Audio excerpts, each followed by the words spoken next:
오늘 우리는 하나님 앞에서 또 한 주간에 때를 따라 돕는 은혜를 얻기 위하여 은혜의 보좌 앞에 담대히 나아갈지니라 말씀하시는 우리 주님의 말씀에 힘입어서 오늘도 우린 주님 앞에 왔습니다.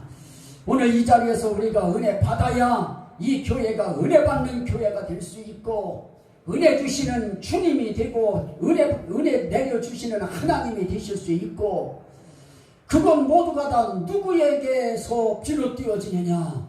은혜를 받은 사람을 통하여 하나님은 은혜 주시는 하나님이다. 함께 하시는 하나님이다. 내 삶의 길에 가까이 계시면서 내 인생을 지켜주시는 분이다. 이 감정이 나와야, 그래야 교회도 빛이 나고 하나님의 나라도 영광이 되어지고, 그리고 우리 각자가 그 교회에서 은혜 받고 있다는 사실 때문에 우리 존재가 가치 있어지고 영광스러워지고 또 예배가 그리워지고 그렇게 되어지는 겁니다.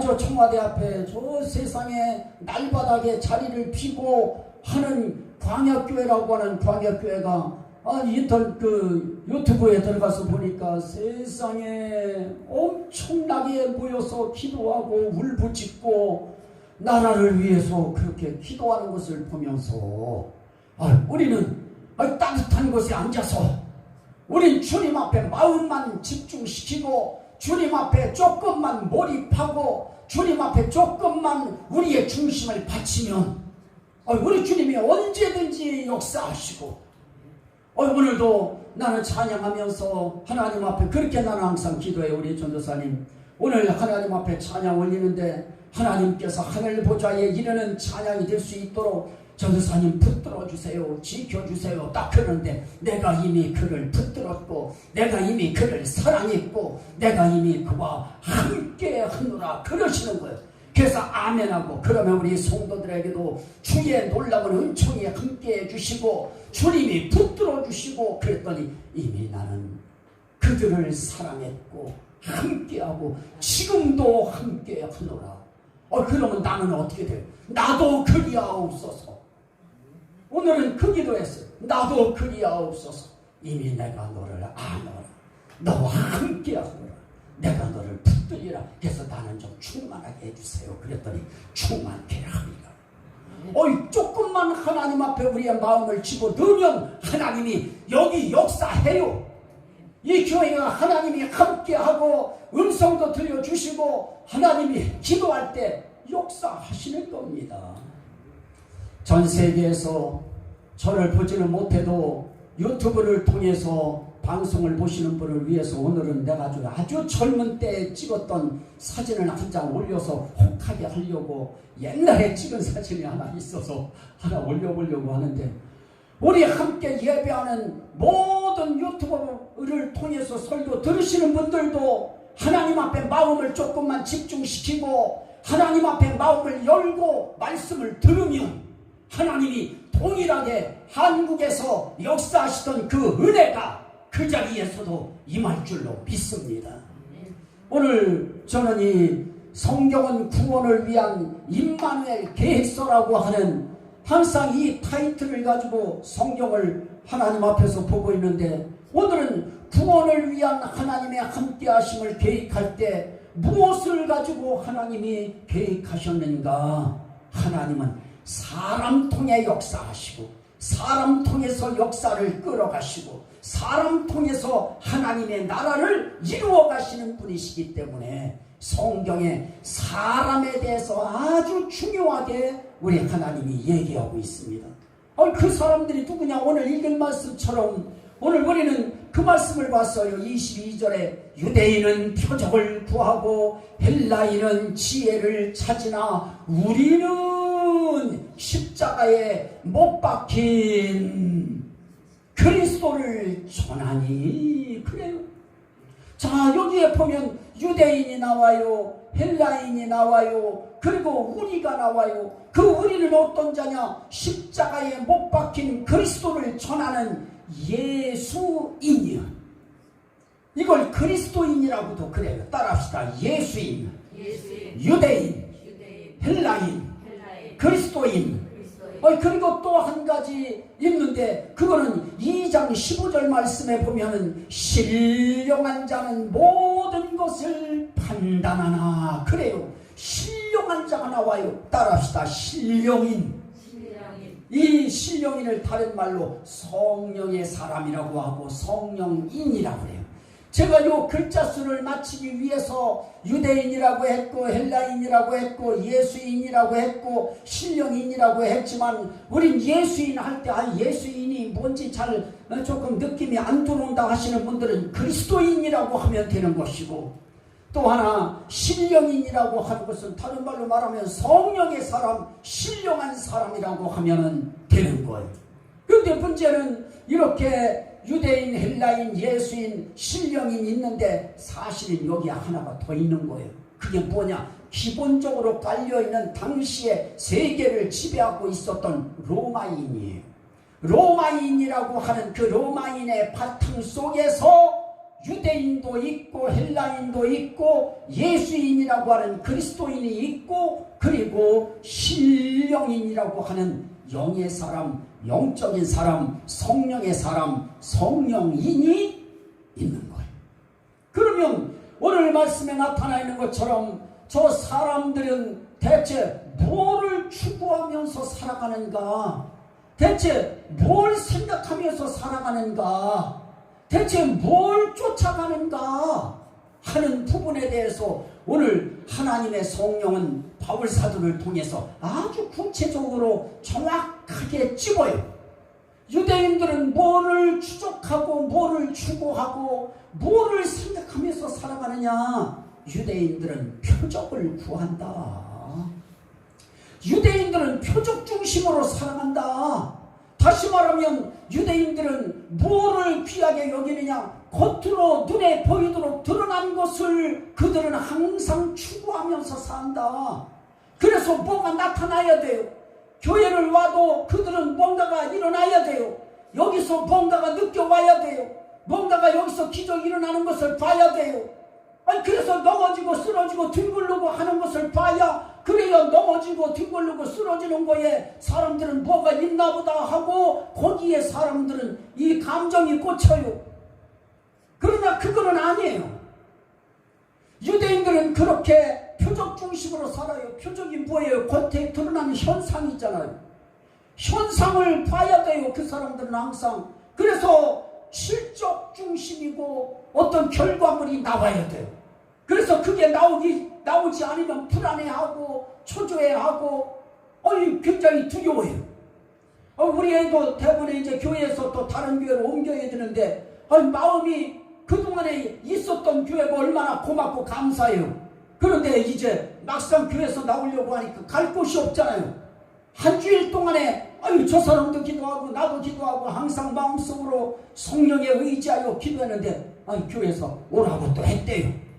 바로 그 말 하나에 마음이 모이는데요. 사람들은 실적을 원해요. 목표물을 원해요. 뭔가 성과물을 원해요. 그래야 뭔가 잘하는 것 같이 보여줘요. 현재 눈에 보이는 성과물이 없으면 못하는 것 같이 느껴져요. 우리 교회도 지금 뭔가가 성과물이 없는 것처럼 보면은 이상용 목사 참 목사로서 재미없어요. 여러분들이 볼 때도 그렇게 매력 있는 사람이 아니에요. 그러나 하나님은 하고 계셔요. 하나님은 여러분들 속에 역사하고 계시고, 하나님은 저를 통해서 여러분들에게 말씀하고 계시고, 하나님은 말씀한 대로 하나님은 이루어 가시고, 하나님은 함께 하시는 겁니다. 또 하나님은 여러분들을 통해서도 일하고 계셔요. 그래서 하나님께서는 유대인들은 표적 중심으로 살아요. 그래서 현상과 결과물이 눈에 보여야 돼요. 실적이 나타나야 돼요. 그래서 항상 그들은 뭐를 하느냐? 그거 목표 세우고 목표에 도달하려고 그냥 막 성도들 막 돌려요. 나는 우리 성도들 돌려내도 힘들이 있어야 돌려지지. 자, 오늘 우리가 하나님 앞에 최고의 성과는 뭐냐? 나는 성도들이 여기에 막 가득가득 차고 막 옆에 건물까지 차고 다 좋아요. 그러나 하나가 되어도 알곡성도가 때가 되어서 여러분들이 목사님 저 먼저 갈게요, 다시 만나요, 하나님 나라에서 이 인사할 때, 그때 당당하게 우리 성도들이 하나님 나는, 목사님 나는 하나님 나라 갑니다, 내 집은 천국입니다, 이제 이 세상에 힘든 이 땅 내가 이별합니다, 당당하게 하고 목사님하고 악수하고 안수받고 이렇게 되어진다고 하면 그게 최고의 목표물이고 그게 최고의 성과물이고, 나는 옆에 있고 앞에 앉아 계신 여러분들이 우리 모두 신앙생활을 통해서 하나님 나라의 귀한 성과물이 되기를 원하고 실족이 되어지기를 원하고, 바울 사도가 이야기했던 것처럼 너희가 나의 영광이고 면류관이라고 했던 것처럼 이성효 목사에게 있어서는 여러분들이 저의 영광이고 저의 면류관입니다. 여러분들이 알곡으로 거듭나고 알곡으로 성장하고 믿음의 사람, 영의 사람으로, 신령한 사람으로 여러분들이 거듭나서 살면 그게 저에게 있어서는 앞으로 상급이 되어질 것이고, 저에겐 그것이 영광이 되고 면류관이 되어집니다. 현상주의예요. 표적을 찾아요. 유대인들은 그렇게 하다 보니까 나중엔 가다 어디까지 가느냐, 이제는 뭐가 잘 된다고만 하면은 무당도 좋아요, 쫓아가요. 잘만 된다고 하면 어디 저쪽에 뭐예요, 그거 보고 뭐라 그래요, 토정비결 보고 사주팔자 풀어주는 거, 철학관 쫓아가요. 이제 정치 이제 선거철 때 보세요. 막 그냥 그런데 막 찾아가요. 몰래. 뭔가 목표가 안 이루어지면 다 끝나는 것 같이 느껴져요. 그 목표가 별거예요. 인생길에 자기가 세운 목표, 하나님과 마음이 하나가 돼야죠. 하나님이 세워주는 결과물이 돼야 되고, 또 하나는 헬라인이에요. 헬라인은 무엇을 추구하고 무엇을 찾느냐, 항상 지혜를 찾아요. 어떻게 하는 것이, 그게 그 의미가, 그 뜻이, 그렇게 살아가는 것이 그게 참 지혜입니까? 그래요. 여러분, 나는 지혜 하지만은 최고의 지혜자라고 하는 소크라테스가, 그렇게 지혜 있는 사람이 어느 날 제자들이 물었어요. 저 바닷물은 왜 저렇게 파도가 칩니까? 하고 물었더니 소크라테스가 대답을 못했어요. 그리고 제자들한테 내가 집에 가서 생각해보고 대답해 주겠다. 그리고 집에 왔는데 가만히 바닷가에 가서 앉아봐도 파도가 왜 치는지를 모르겠는 거예요. 아무리 궁리해도 생각이 안 나와요. 소크라테스는 물으면 다 대답하는 사람이에요. 뭐든지 모르는 것이 없는 사람입니다. 그런데 그가 세상에 파도치는 그 파도를 보면서 답이 안 나오니까, 그러니까 어떻게 해요? 내가 직접 몸으로 느껴봐야 되겠다. 그리고 물에 들어갔어요. 발목, 무릎, 허리, 가슴, 목. 그래도 모르겠어요. 그래서 더 들어갔어요. 어떻게 됐을까요? 꼬르륵이죠. 세상에서 가장 머리가 좋다고 하는 헬라의 철학자, 지혜자가 파도가 왜 치는지 몰라가지고 그거 몸으로 느껴보겠다고 물에 들어갔다가 거기서 죽어버렸어요. 지혜 별거 아니에요. 오늘 그러나 그거 요즘에는 중학생만 되어줘도 만유의 인력의 법칙에 의해서, 그거 끌어당기는 힘에 의해서, 그 법칙에 의해서 파도가 일렁이고 파도가 뒤집혀지고 파도 친다고 하는 거, 이거는 다들 알아요.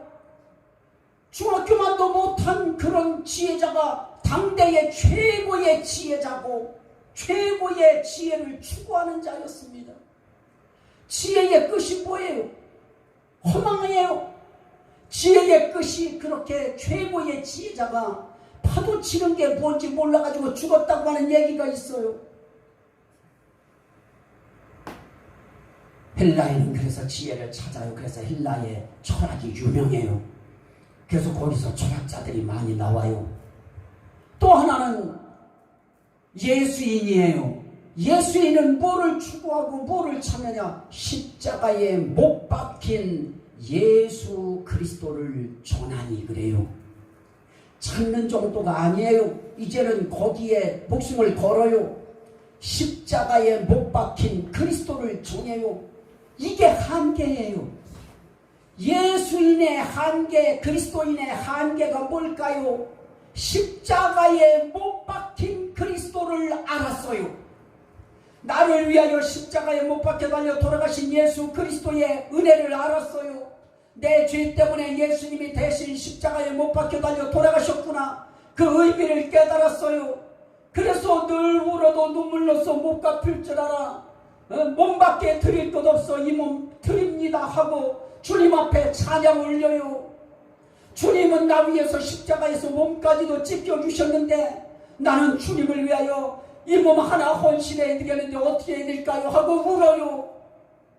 그래서 내가 이 땅에서 십자가에 못 박힌 예수의 은혜를 내가 깨닫고 그 은혜에 보답하는 길은 이 예수를 전하는 거다 하고 그리스도인들이, 예수인들이 십자가에 못 박힌 그리스도를 증거해요. 너무 잘하는 거지요. 너무 귀한 일이지요. 오늘 우리도 죄하 어디까지 일단 가야 되느냐? 나 위하여 십자가에 못 박힌 예수 그리스도를 날마다 전하는 자리까지 가야 되고, 그런데 그게 끝이에요. 여기서 한 단계 나는 더 나가자는 거예요. 내가 더 나가자고 하는 것이 아니라 하나님이 그렇게 요구하셔요. 그래서 오늘 말씀 가운데 그렇게 이야기하고 있는 거예요. 15절에, 2장 15절에 신령한 자는 모든 것을 판단하나. 또 3장 1절에 보니까 형제들은 내가 신령한 자들을 대함과 같이 너에게 말할 수 없어서 육신에 속한 자 곧 그리스도 안에서 어린이들을 대함과 같이 하노라. 그러더니 3절에서도 또 그런 말씀을 해요. 너희가 아직도 육신에 속한 자로다. 너희 가운데 시기와 분쟁이 있으니 어찌 육신에 속하여 사람을 따라 행함이 아니리요. 그러면서 여기에 신령한 자와 육신에 속한 자를 대비시켜서 말해요. 신령한 사람이 있어요. 신령한 자가 되어야 되고 신령인이 우린 되어야 돼요. 그런데 중요한 것은 그들은 뭐냐? 하나님의 깊은 것을 추구해요. 2장 10절에 오직 하나님이 성령으로 이것을 우리에게 보이셨으니 성령은 모든 것 곧 하나님의 깊은 것이라도 통달하느니라. 성령의 사람들은 그래서 하나님의 깊은 것에 신경 써요. 예수 그리스도가 십자가에 우리 위해서 대신 죄를 지시려고 죄짐 지시고 십자가를 지셨다고 하는 건 기본이에요. 신령인으로 가는 과정 속에 요거는 기본 단계예요. 반드시 그 단계를 통과해야 되는 거예요. 예수께서 나 위하여 십자가에 달려 돌아가시고 나 위하여 죽으시고 나 위하여 부활하시고 나 위하여 승천하셔서 약속하신 성령을 부어주신다. 그 성령의 부음을 받은 사람, 그 사람을 신령인이라고 해요. 신령한 사람, 다른 말로 영적인 사람이라고 해요. 난 우리 믿음의 가족들 모두가 다 예수인 좋아요, 그리스도인 좋아요, 십자가의 복음이 있는 십자가의 도를 붙든 그리스도인, 예수인, 어이 좋아요, 바람직해요. 반드시 그 과정 가야 돼요. 그러나 거기서 머무르면 우리 한국의 이 교회가, 이 한국의 하나님의 나라가 더 이상은 확장 못합니다. 그 세상의 모든 풍조에, 세상의 사상에, 세상의 지혜에 막 밀릴 수밖에 없어요. 그러나 성령인의 단계로 올라서면, 성령의 사람의 단계로 올라서면 하나님의 깊은 것이라도 통달하느니라. 하나님의 깊은 것을 통달해요. 우리는 하나님의 깊은 것이 뭘까요? 하나님의 뜻이죠. 하나님의 뜻을 찾아요. 영의 사람, 영적인 사람, 성령의 사람들은 항상 현상적인 것보다도 하나님의 뜻을 찾아요. 하나님이 오늘 나를 향한 하나님의 뜻이 무엇입니까? 성경을 읽을 때도 이 성경 말씀을 읽으면서 하나님 이 성경 말씀을 읽게 하심을 통해서 오늘 나에게 주시는 하나님의 뜻이 무엇입니까? 저를 사용하실 하나님의 뜻이 무엇입니까? 그러면 그때 하나님께서 마무리한테 전화 좀 해라. 그러면 그 시간에 그 뜻을 받들어서 전화 한 통 하는 거예요. 뭔 전화일까요? 교회 나가자. 예수 믿자. 하나님께서 우리들을 갖고 계시는 하나님의 뜻이 너무 높고 하나님의 뜻이 너무나 애절한데 그 하나님의 뜻을 우리가 못 깨달아요. 정말 우리가 그게 답답한 거예요. 성령의 사람이 되어져도 세상적인 곳에 묻혀버리면 그 시간은 하나님의 뜻을 깨달을 시간이 없어요. 그러나 그럼에도 불구하고 유대인보다도 표적을 찾는 유대인보다도 지혜를 찾는 헬라인보다도 그리스도를 붙들고 있는 예수인보다도 하나님의 깊은 것을 통달케 하는 하나님의 성령이 임한 사람은 항상 하나님의 깊은 부분을 항상 추구해. 그거 찾아요. 하나님의 깊은 거 그거 우리의 삶의 길에 너무 힘들게 생각할 거 없어요. 하나님 나 오늘 일어났어요. 이제 오늘 하루 생활해야 되는데 하나님 오늘 혹시 나를 통해서 하고 싶으신 일이 있으세요? 나를 향한 하나님이 갖고 계신 뜻이 있으세요?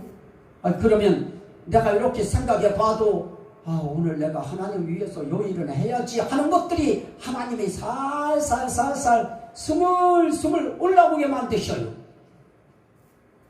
그래서 그게 봉사로도 나타나고 전도로도 나타나고 헌신으로도 나타나고 관계의 아름다움으로도 나타나고 목표는 뭐예요? 구원이잖아요. 로마에는 뭘까요? 로마에는 힘의 기반을 둬요. 로마에는 당대의 세계를 전부 다 장악하고 아주 패권의식을 갖고 우월의식을 갖고 있던 지금 미국과 같이 그렇게 강한 나라예요. 그런데 이렇게 로마는 힘을 중하게 여기니까 공부 안 해요.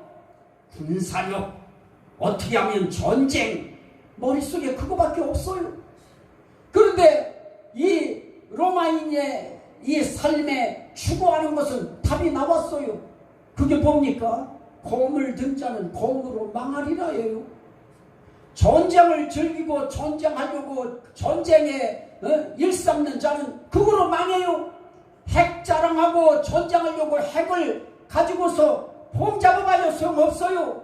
오늘날 하나님께서 지진현상이 거기에 일어나지 말라는 법이 어디 있어요?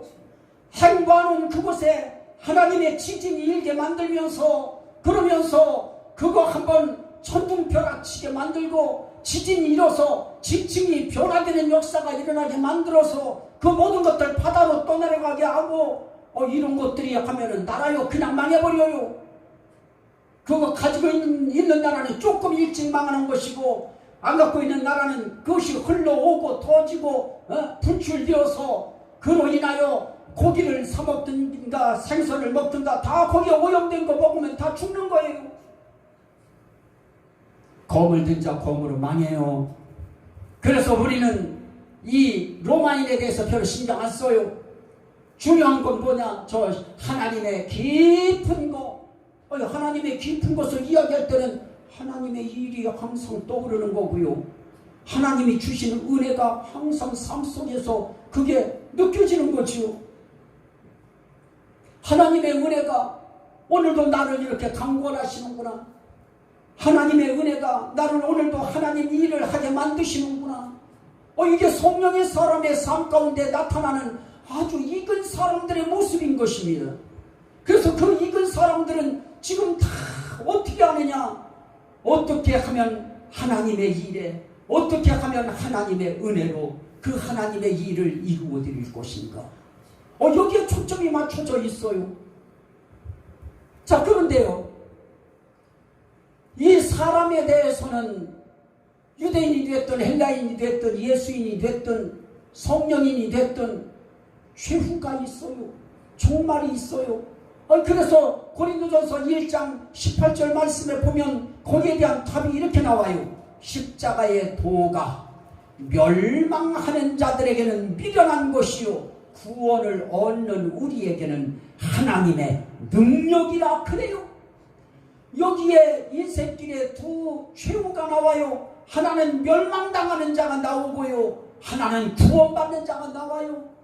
오늘 저와 여러분들은 이 세상 끝에, 또 우리 인생의 80의 끝, 90의 끝에 갔을 때 우리 모두가 다 멸망당하는 자가 아니고 하나님 앞에 구원받는 자가 다 되시기를, 그게 확신되기를 주의 이름으로 축원합니다.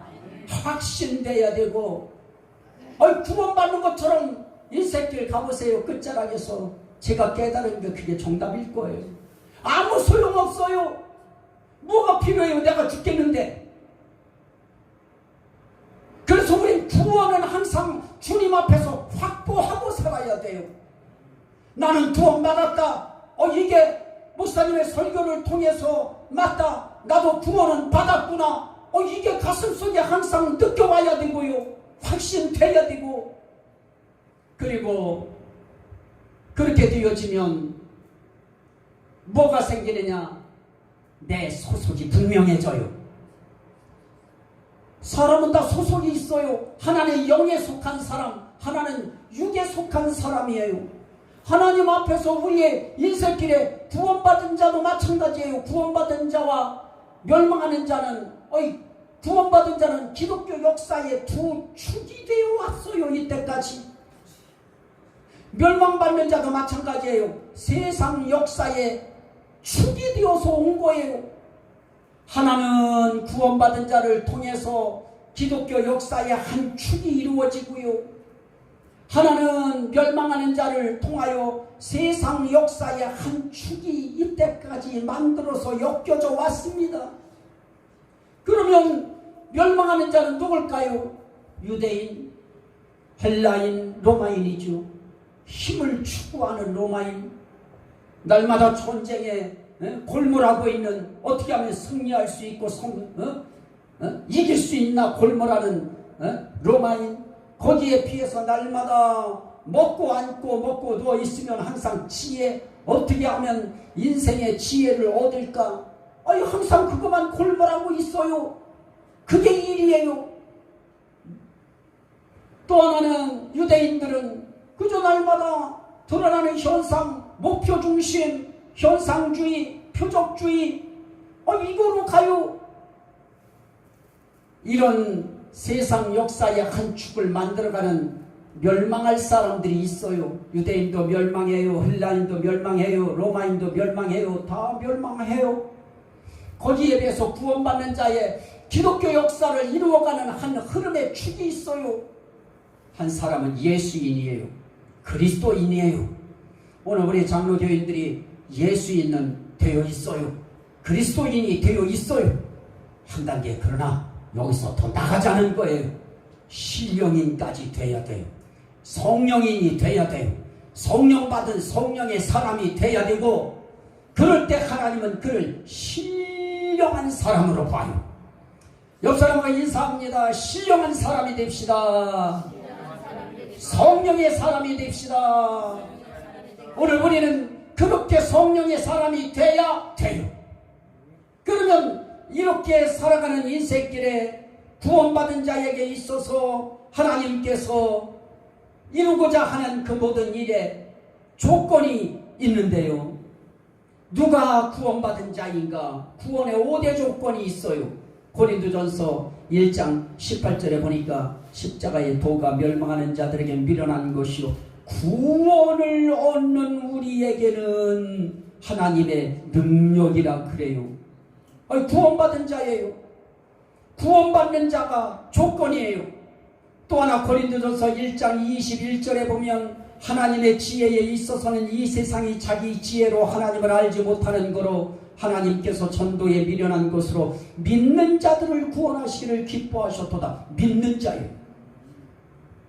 구원받은 자, 그들은 믿는 자예요.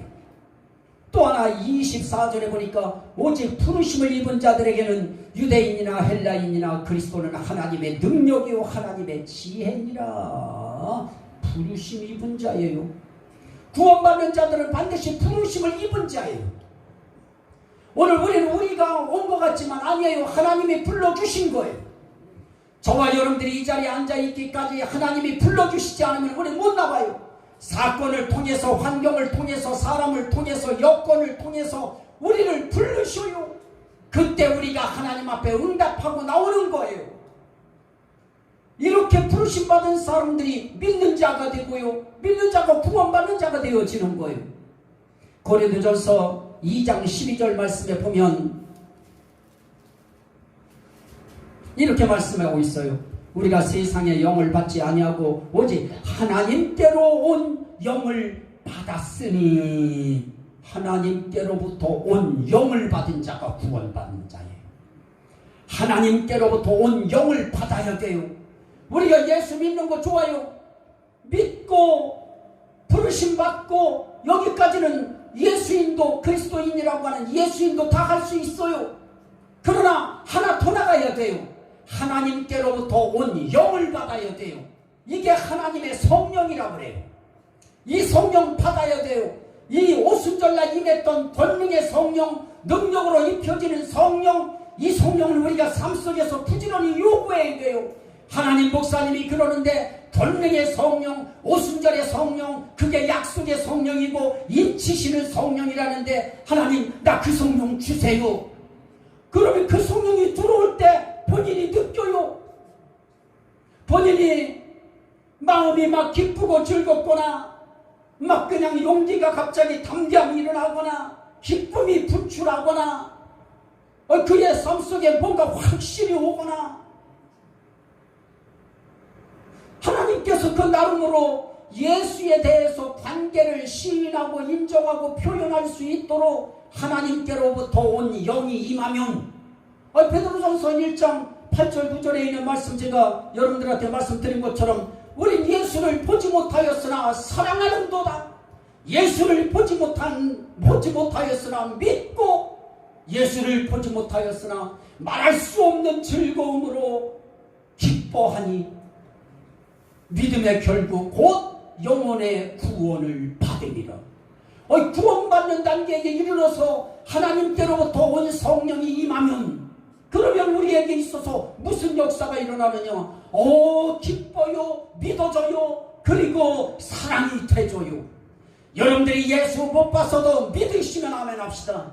예수가 사랑해지면 아멘 합시다. 예수로 인하여 기쁨이 일어나면 아멘. 그게 우리의 삶 속에 하나님께로부터 온 영이 임한 사람들에게 나타나는 현상이에요.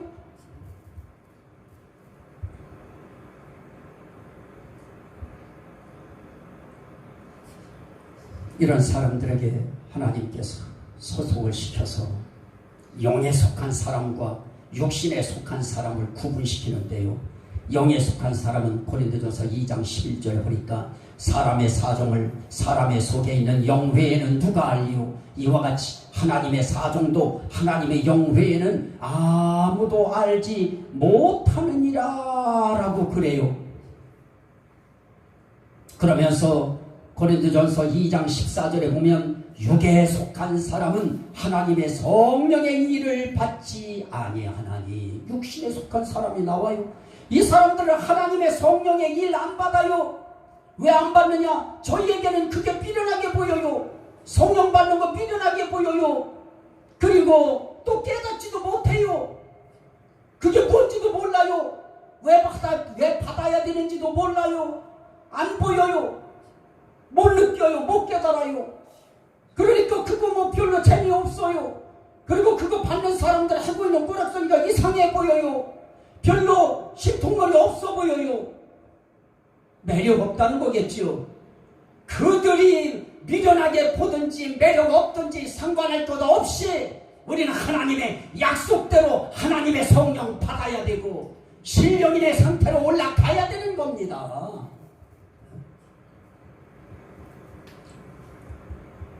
육신에 속한 사람 하나님의 성령을 안 받아들여요. 그러나 영에 속한 사람은 영적인 것에 대해서 사람의 일을 사람 속에 있는 영 외에는 누가 알리요? 이와 같이 하나님의 일도 하나님의 영 외에는 아무도 알지 못하느니라.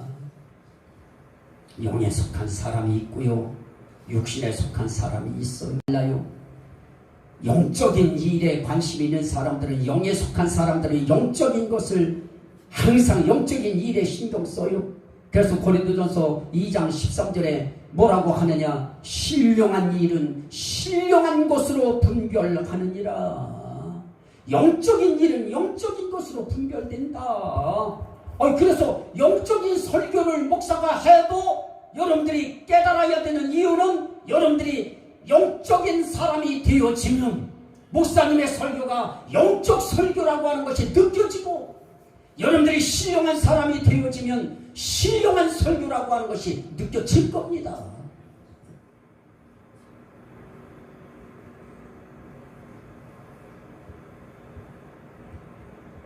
그래서 이렇게 영에 속한 사람, 육에 속한 사람, 일하는 게 다 달라요. 사역의 수단이 달라요. 고린도전서 2장 6절에 보니까 그러나 우리가 온전한 자들 중에서는 지혜를 말하노니 이는 이 세상의 지혜가 아니요 그러면서, 고린도전서 2장 7절에 보니까 오직 은밀한 가운데 있는 하나님의 지혜를 말하는 것으로서 곧 감추어졌던 것인데, 그래요. 하나님의 지혜로 일하느냐 아니면 사람의 지혜로 일하느냐, 일하는 게 달라요. 벌써 수단이 달라요. 우리는 사람 지혜 가지고 해봤댔자 그 IQ, 우린 전에도 말씀드렸지만은 어제의 확신이 오늘 물거품이 되어져 버리고, 그저께의 확신이 오늘 인생길에 실패로 끝나는 일들이 얼마나 많아요. 오늘 우리의 생각이라고 하는 것이 그렇게 불완전해요. 완전하지 못해요. 그런데 그거 가지고, 사람의 지혜 가지고 어떤 일을 할 때 그게 되겠어요. 그러나 하나님의 지혜, 이 하나님의 지혜는 사람의 가장 높은 지혜보다도 하나님의 가장 약한 지혜가 더 높고 뛰어나요. 그래서 하나님의 지혜를 붙들고 가는 거예요. 하나님의 지혜는 하나님의 말씀에서 와요.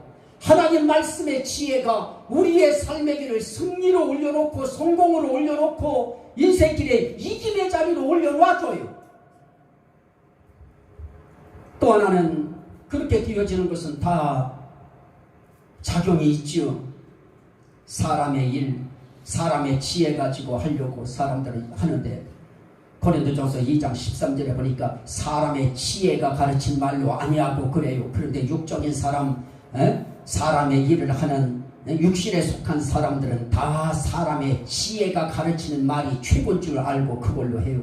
고린도전서 2장 4절에 내 말과 전도함이 설득력 있는 지혜의 말로 아니하고, 영적인 사람들은 설득력 있는 지혜의 말, 그거 그렇게 좋아 보이지 않아요.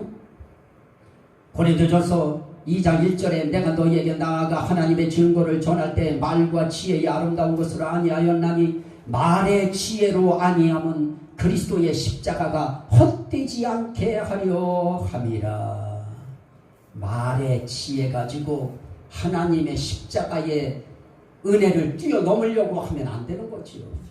그래서 세상 이야기 막 다 갖다 붙여서 말들 하려고 하고 하지만은 하나님은 그거 원하시지 않는다는 거예요.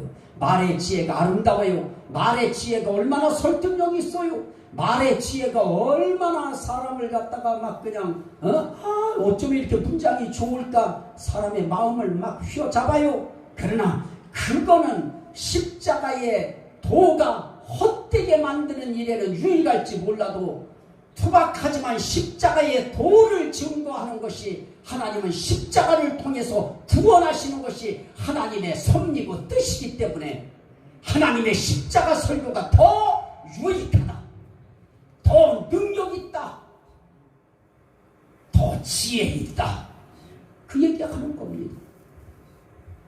그러면 이 영에 속한 사람, 육에 속한 사람의 이건 다 뭐가 있느냐? 영의 작용이 있어요. 그 영의 작용이 뭐냐? 고린도전서 2장 12절에 보니까 우리가 세상의 영을 받지 아니하고 오직 하나님께로 온 영을 받았으니, 우리는 하나님께로부터 온 영을 받았어요. 우린 세상의 영을 받지 않아요. 그러나 육신에 속한 사람은 세상 영을 따라가요. 우리는 하나님께로부터 온 성령 따라가는 거예요. 그래서 하나님께서 그런 사람들에게, 신령한 사람들에게는 목적이 있어요. 하나님의 신령함을 부어주신 데는, 영적인 것을 부어주는 데는 목적이 있어요. 고린도전서 2장 5절에 보니까 너희 믿음이 사람의 지혜에 있지 아니하고 다만 하나님의 능력에 있게 하려 하였노라. 우리 믿음이 세상 사람들의 지혜로운 말로 이루어졌다고 하는 거 하나님 안 원해요. 하나님은 하나님의 능력으로, 하나님의 지혜의 말씀으로 성도들의 믿음이 세워지기를 원해요.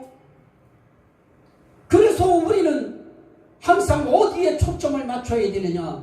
이 세상 지혜 가지고 성도들 변화시키려고 하는 거, 그거는 어리석은 짓이라는 거, 그게 교훈이에요. 하나님 앞에 믿음을 하나님의 능력 위에서 세워지는 믿음이 되게 해야 되고, 고린도전서 2장 10절에 보니까 오직 하나님이 성령으로 이것을 우리에게 보이셨으니 성령은 모든 것 곧 하나님의 깊은 것이라도 통달하시느니라. 우리로 하여금 하나님의 깊은 것을 깨닫게 하기 위해선 우리에게 성령 부어주셔야 돼요. 우리도 하나님 깊은 뜻 알려면 성령 받아야 돼요. 고린도전서 2장 13절에 사람의 지혜에 가르친 말로 아니하고 오직 성령께서 가르친 것으로 하니 영적인 것은 영적인 것으로 분별하느니라.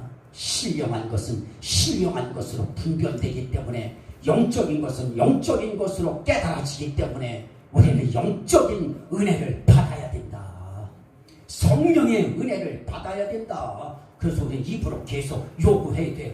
잠자리 들기 전에도 하나님 성령 주세요. 그래서 잠자다 성령 받은 사람도 많아요.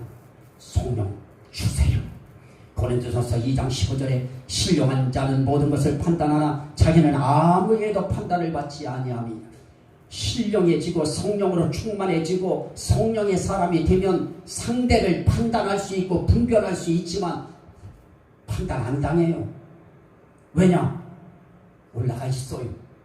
하나님께서 판단받지 않도록 하나님께서 영적인 단계를 끌어올려 주셔서 판단하게 만드시고 분별하게 만드시고 가르치게 만드시고, 또 하나는 고린도전서 2장 12절에 보니까 왜 그렇게 하시는가? 이는 우리로 하여금 하나님께서 우리에게 은혜로 주신 것들을 알게 하려 하심이라. 하나님께로부터 온 영을 받게 하는 이유는 하나님이 주신 은혜를 깨닫게 하기 위함이에요. 그러면 우리 감사가 나올 수밖에 없어요. 환경이 어떠하든 거기에 주저앉지 않고 하나님이 내게 은혜 주셨구나, 하나님이 나를 지키셨구나, 하나님이 나를 붙들어가고 계시구나. 은혜가 깨달아져야 재미있죠. 교회 올 때도 그 은혜가 있어야 와서 목사님한테 이 얘기도 좀 해드려야지, 저 얘기도 좀 해드려야지. 은혜 받은 게 깨달아지게 만드셔요. 마지막 고린도전서 2장 16절에 누가 주의 마음을 알아서 주를 가르치겠느냐? 그러나 우리가 그리스도의 마음을 가졌느니라.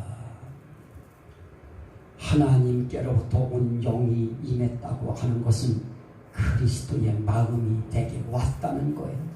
왜냐? 그게 예수의 영이기 때문이고 그리스도의 영이기 때문이고 아들의 영이기 때문에 그 영이 온 건 그리스도의 마음이 들어오는 거예요. 그 마음이 있어야 우리가 목사도 성도들을 정말 사랑으로 그리스도의 마음으로 말씀 전할 수 있고요. 성도들도 똑같지요. 가족들에 대해서, 서로가 서로에 대해서 그리스도의 마음으로, 옆 사람 인사합니다. 그리스도의 마음으로 사랑합니다. 우린 그리스도의 마음으로 엮여진 관계로, 우린 서로가 한 가족이 아니어도 우린 서로 아끼잖아요. 왜 안 나오면 뭔 일이 있나 벌써 궁금하고 염려되고 걱정되어지고, 또 누가 잘 됐다면 너무 좋고 행복하고.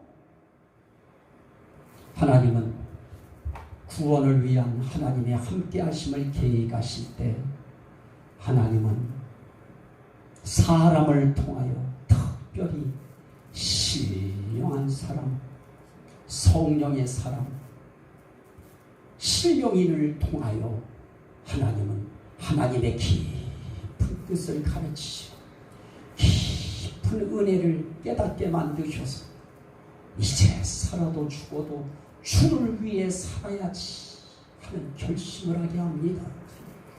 이 사역에 저와 여러분들이 모두가 다 신령인으로서 주님 앞에 귀한 사역에 주인공으로 붙들림 받아서 주님이 오라고 하실 때 아멘 할렐루야 하고 주님 품에 안기는 저와 여러분 다 되시기를 주의 이름으로 간절히 축원합니다.